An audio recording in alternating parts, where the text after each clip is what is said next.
nylon saris. You come to America to buy saris. Now, that's a good bit of international relationship. How about you, Jorgingo?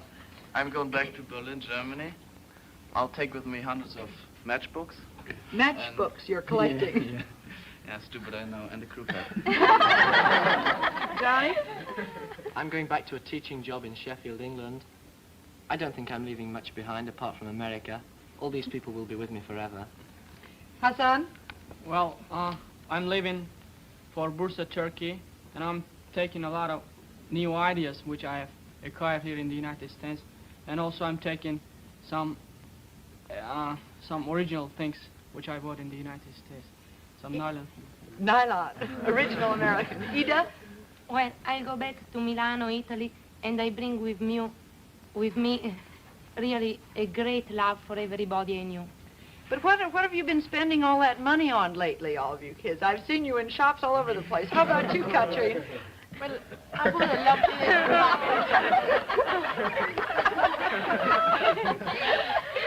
I have a dog and a turtle, too. Jan?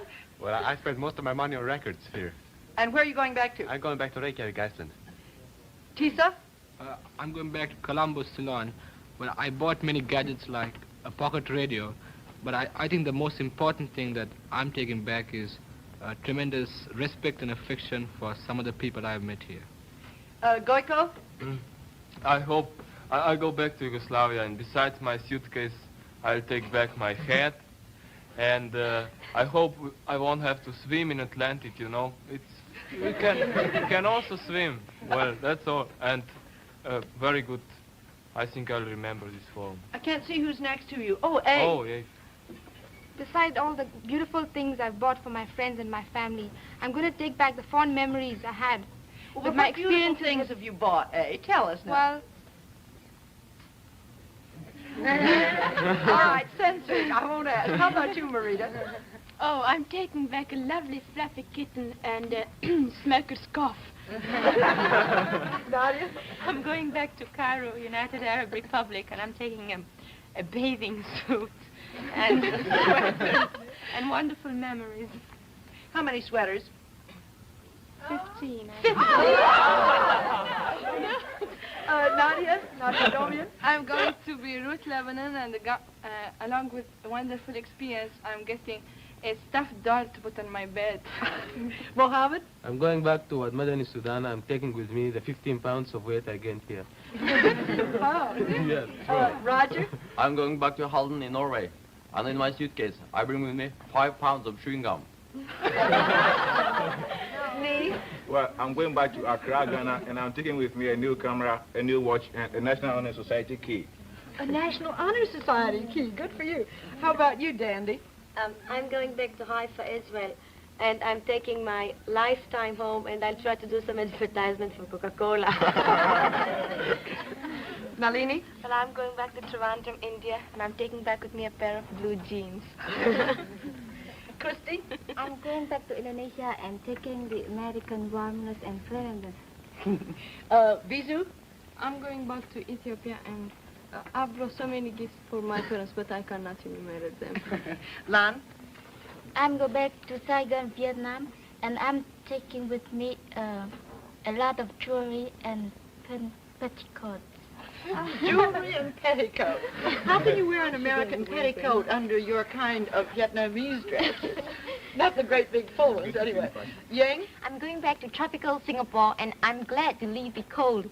But I'll be bringing home with me the warmth and friendliness of the Americans. Edgar? I am going back to the Philippines, leaving my love for my host parents here. 4 different host families. Adolfo? I'm taking back to Buenos Aires, Argentina, and friendliness I found in the United States, and I'm not going to say that I'm taking back a lot of nylon shirts, because if not, I have trouble with the customs in my country, so I better don't say it. Karina? I go back to Savonlinna in Finland, and I take with me 205 pure American dollars. Which you earned how? Name that tune. Yes, sir? I'm going back to Amman, Jordan, carrying in one of the corners of my mind the idea that America is not a colonizing country. Glad you're going back with that. Gus? Well, I'm going back to Athens, Greece, And I won't take with me something which I would like to take, and that is a pretty American blonde. Zach? I'm going back to Bangkok, Thailand, and I'm taking back with me the traffic board for my father. It's weight about 50 pounds, and with the idea of freedom and dignity of mankind that I don't think that I have it before. Hope?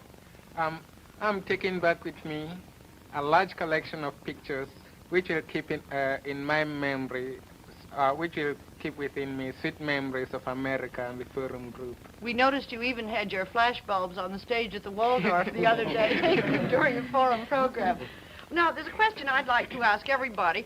I want to be clear on one thing. You've been saying so increasingly lately that you think you've changed completely while you've been here. Now, is that really true? Yes? Ivan? Well, well, let me put it this way, that when you say, or some say that we have changed completely, I think that perhaps we mean something else than the way we interpret it in. Perhaps people think that when we say that, we mean that we have changed all our ideas. I don't think that's true for a lot of us.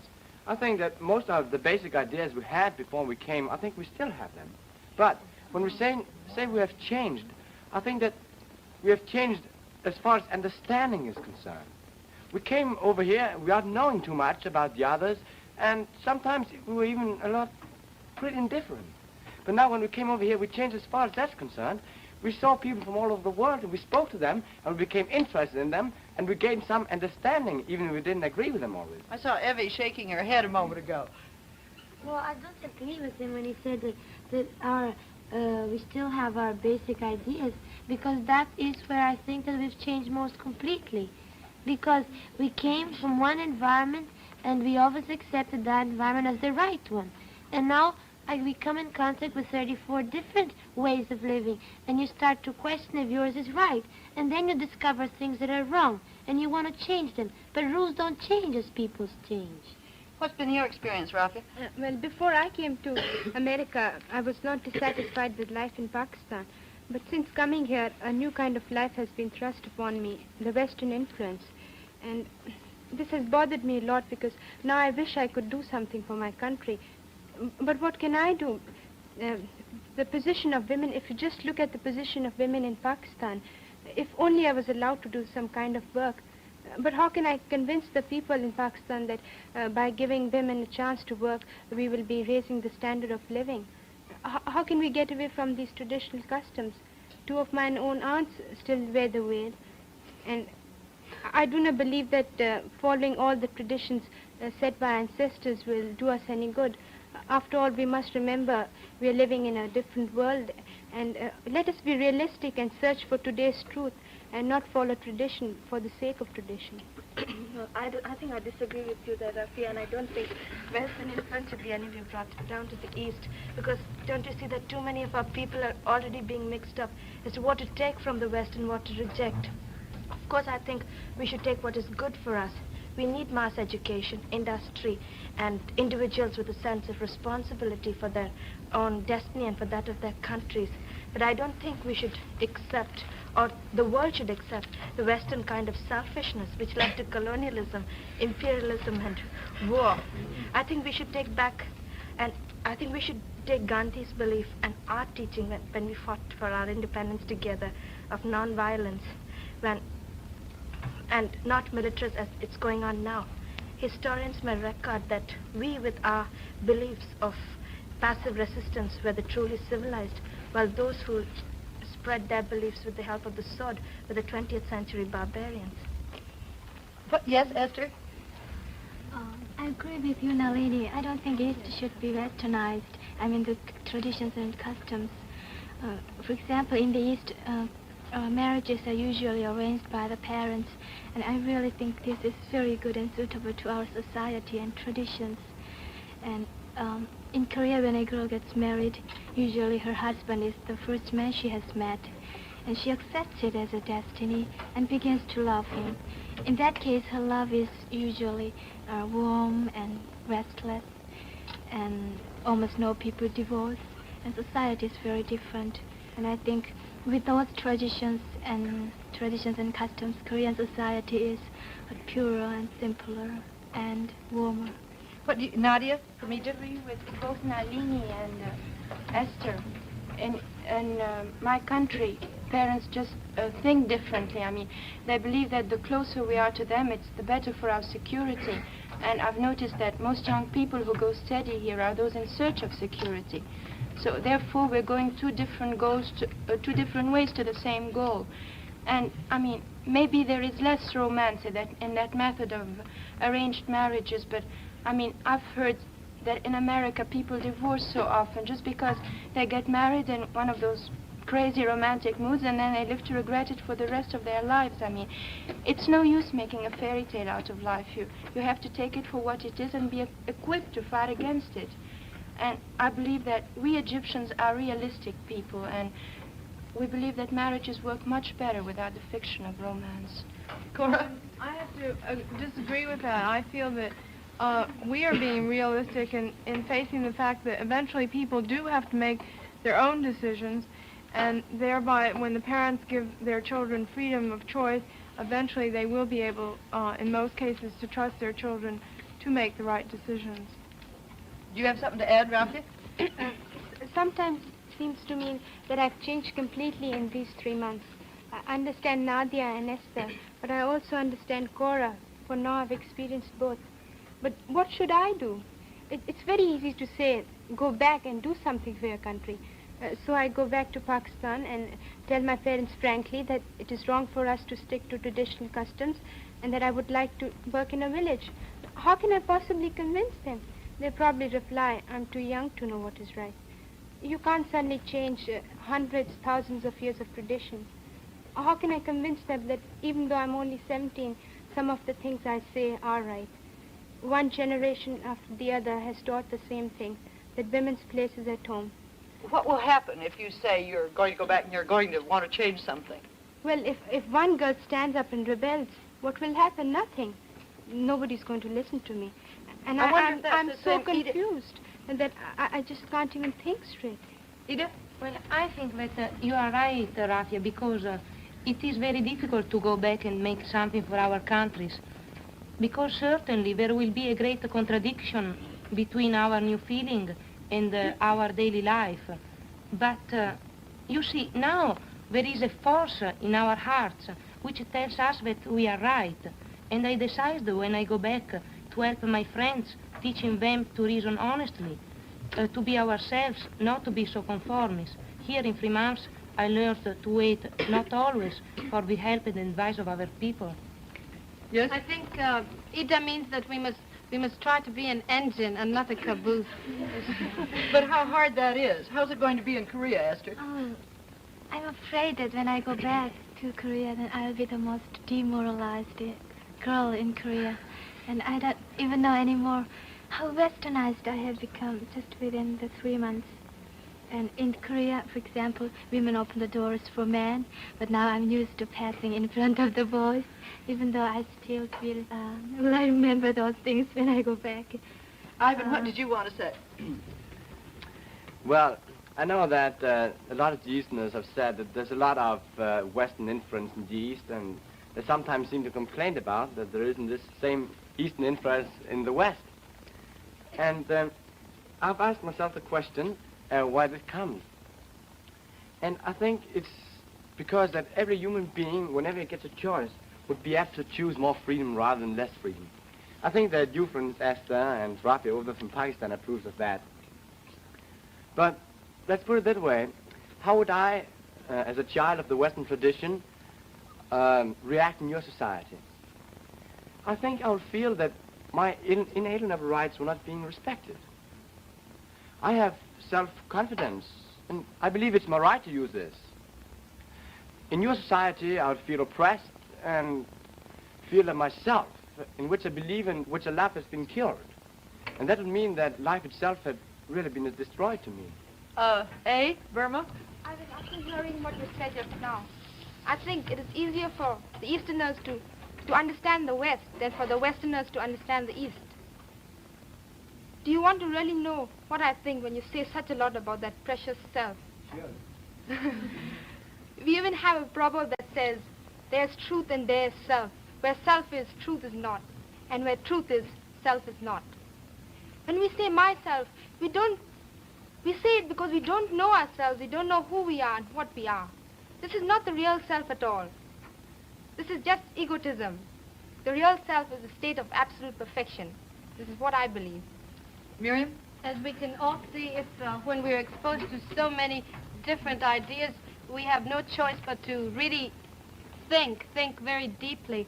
And I think I personally, the result of these 3 months for me is that I'm more religious, but not because of Christianity, but because of all faiths. Yes, Goiko from Yugoslavia. How have these 3 months affected you?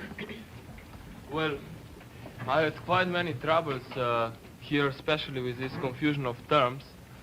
When we speak about communism, freedom, democracy, and so on, then you speak in your terms, for instance, about democracy, and about communism you speak in terms of, well, Russian foreign policy events in Hungary and Berlin. You don't speak in terms of good things that also communism have. Well, when I speak about communism, I speak in terms of my own national communism in Yugoslavia, where the communists are really good and the country is prosperous. But has it been any problem for you as the only communist in this group? Well, I don't think, well, we quite understand each other now. After a while, at the beginning, when I say I'm communist in class, for instance, they start, oh. And then, well, after a while, they also recognize me as a human being, and we understand each other, and I hope we can live side by side. You say you are capitalist. I don't mind, but be in your country, not in mine. Cora? Well, because of this experience, I have come across a conflict between a sort of impersonal love for my own country, America, and a personal love for each one of the forum delegates. And I think this has given me the chance to learn to listen to the ideas of others, opinions which could be completely opposite from my own, and trust that as I know that which is good for me and perhaps my country, that another too knows that which is right for him. You know, what I wanted to say a moment ago, and I'll come back to it now, when you're talking about changing, I think there's a very great difference between change and growth. An apple tree that's very small changes if it starts making roses. But it grows if it blossoms and starts producing apples. And I want to contradict all of you when you say you've changed this much. I think if you hadn't had the capacity to get your mind stretched, you'd still be where you were in the beginning. I think this whole experience has just made you grow a little bit. I think too that some of our ideas are almost completely the same as when we came here, but for the reasons behind them are very, very different. And I think there's really a true belief in our ideas rather than sort of a superficial basis. I'm glad we've clarified it to that point, because nobody likes to change anybody. I think if you weren't capable of being changed, and this has happened in forum groups, people have come with so many prejudices that they've gone right back home with the same ones. But I think you have, all of you, everyone in this group, grown considerably. Adolfo, what were you going to say?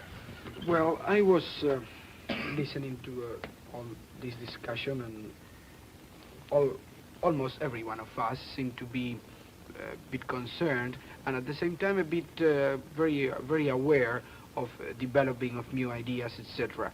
If I gain something, maybe an idea that I've got about something I would call, I don't know, universal friendship and universal brotherhood.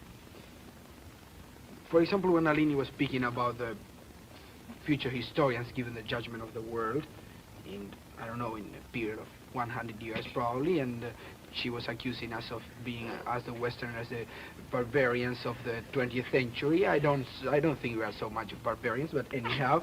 But she was talking about the future, and I wonder whether there will be any future for the world or not. I think that there will be a future. I don't think that we are going to blow ourselves up. I think that nations are going to mature because they will have to mature. And I think, for example, that the United States are going to stop helping other countries as they do now, for example in Latin America, so as to prevent communism in Latin America, and are going to begin giving just because they have and others need, expecting as a reward only friendship and peace, of course. It's only logical for them to expect that from others. Now, we cannot oblige the United States to do that until the enemies of the United States are ready to do the same thing. I think that nations are going to understand that they have to each other the same obligations that individuals have to each other in their own communities.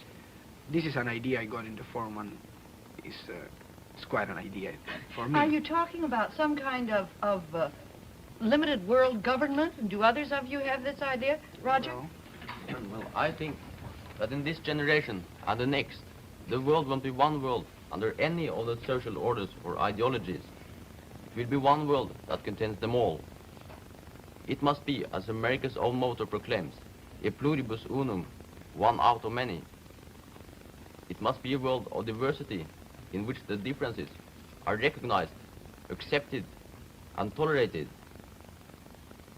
Nations can only join into universal federation if it is a very loose federation.